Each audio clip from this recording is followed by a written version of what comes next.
అదే RTV app వార్తల్ని క్షణాల్లో చదివే అవకాశం ఉంటుంది. ఒక న్యూస్ పేపర్, ఒక టెలివిజన్ ఛానల్ మీ చేతుల్లో ఎప్పుడూ ఉంటాయి. వనపాలకులు మన రామానాయుడు కార్యక్రమంలో భాగంగా ఈరోజు బగ్గేశ్వరం గ్రామం తిరుగుతూ ఉన్నప్పుడు మరి పర్టికులర్గా ఇప్పుడే ఎస్సీ కాలనీకి వెళ్తే నిజంగా అక్కడ డ్రైన్స్ చూస్తే చాలా అస్తవ్యస్తంగా ఉన్నటువంటి పరిస్థితి. అన్ని చోట్ల చూసిన కంటే డబల్ ఉన్నాయి దోమలు వేళ బగ్గేశ్వరం గ్రామంలో ఉన్నటువంటి పరిస్థితి. అదేవిధంగా త్రాగడానికి కనీసం అక్కడ ట్యాబ్లు కూడా లేవని ఆ దళిత బిడ్డలు చెప్తూ ఉన్నారని అంటే ఈవేళ ఈ జగన్మోహన్ రెడ్డి దళితుల్ని ఏ రకంగా మోసం చేస్తూ ఉన్నాడు, దగా చేస్తూ ఉన్నాడు అనే దీనికి ఆ యొక్క ఎస్సీ కాలనీ ఒక ఉదాహరణ.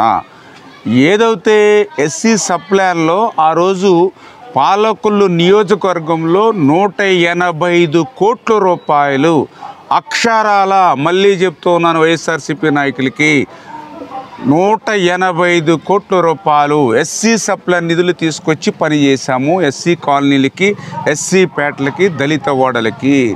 ఈవేళ ఈ ప్రభుత్వం వచ్చి 5 సంవత్సరాల్లో 5 రూపాయలు కూడా ఆ దళిత ఓడలకు ఖర్చు పెట్టలేదు. కాబట్టే ఈవేళ ఇంత దోమ అంతంత దోమలై ఈవేళ ఆ దళిత బిడ్డల మీద దాడి చేస్తున్నటువంటి పరిస్థితి, దుస్థితి.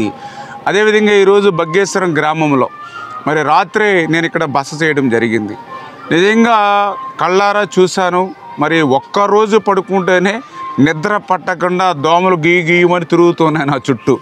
మరి నిజంగా 365 రోజులు కూడా మా అక్కమ్మ చెల్లెమ్మలు ఎంత బాధపడుతున్నారో ప్రత్యక్షంగా నేను చూసా. అదేవిధంగా ఇక్కడ మంచినీళ్ళు చూస్తే కల్లాపు వేసుకోవడానికి, మొక్కలకి నీళ్ళు వేసుకోవడానికి ఆ నీళ్లు పనిచేస్తాయి తప్ప కనీసం వంట వండుకోవడానికి, తాగడానికి అంటలా నేను, వంట వండుకోవడానికి కూడా పని చేయనటువంటి నీళ్లు ఈ 4-5 సంవత్సరాల్లో ఇచ్చి జబ్బులు బారిన పడి హాస్పిటల్కి పోతే 40,000, 70,000, ప్లేట్లెట్స్ పడిపోతే నేను చెప్తే 2 లక్షల రూపాయలు.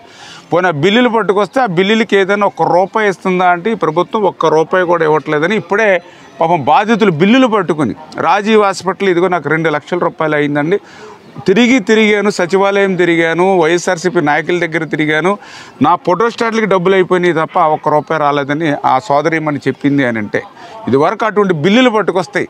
ఒక రాజీవ్ హాస్పిటల్ ఏంటి, ఒక బాబుజీ గారి హాస్పిటల్, ఒక సుఖీబాబు హాస్పిటల్, ఒక సత్య హాస్పిటల్, మరి ఏ హాస్పిటల్ నుంచి బిల్లు తెచ్చినా సరే ఆ రోజు మనం వాళ్ళకి చెక్లు ఇచ్చేవాళ్ళం. అంటే ఈ రకంగా ఎందుకు చెప్తున్నానంటే ఈ 5 సంవత్సరాలలో జగన్మోహన్ రెడ్డి అభివృద్ధి శూన్యం, సంక్షేమం శూన్యం. మరి ఏం చేశాడు ఆ జగన్మోహన్ రెడ్డి 5 సంవత్సరాలు అంటే యథేచ్ఛగా కోట్ల రూపాయలు ఇసుకను లూటీ చేసుకున్నాడు. ఏదైతే యథేచ్ఛగా విలువైనటువంటి భూములు ఏవైతే ఉన్నాయో అవన్నీ కూడా అమ్మి సొమ్ములు చేసుకున్నాడు. ఎక్కడెక్కడైతే విలువైనటువంటి గనులు ఏవైతే ఉన్నాయో అవన్నీ కూడా చేజిక్కించుకున్నాడు.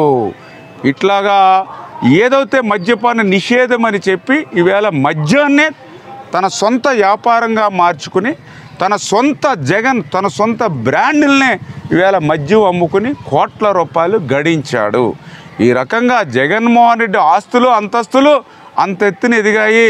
పేదల ఆరోగ్యం పాతాళంలోకి వెళ్ళిపోయినటువంటి పరిస్థితి.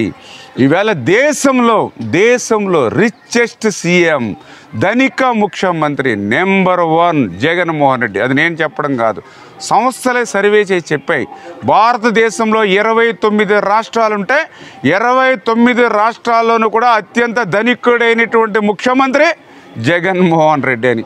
ఇంకా ఎంత అన్యాయం అని అంటే 28 రాష్ట్రాల ముఖ్యమంత్రుల ఆస్తులు కలిపినా కూడా ఈవేళ జగన్మోహన్ రెడ్డి ఆస్తులకి సరిపోవడం లేదని అంటే జగన్మోహన్ రెడ్డి ఎంత ఆస్తులు పెట్టుకున్నాడో మనందరికీ కూడా అర్థమవుతున్నటువంటి పరిస్థితి.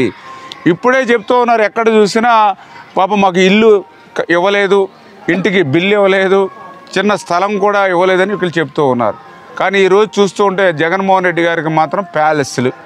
మరి ఏదైతే బెంగళూరులో మరి 2 హెలికాప్టర్లు దిగేటువంటి విధంగా 82 గదుల పాలరాతి ప్యాలెస్ బెంగళూరులో, హైదరాబాద్లో పెద్ద లోటస్ పాండు, ఇడిపూలపాయలో పెద్ద ప్యాలెస్సు, తాడేపల్లిలో ఒక ప్యాలెస్సు, ఇవి చాలా అన్నట్లు మరి ఏదైతే విశాఖపట్నంలో మరి అక్కడ మళ్ళీ ఋషికొండని బోడిగుండి చేసి అక్కడ ఒక ప్యాలెస్సు.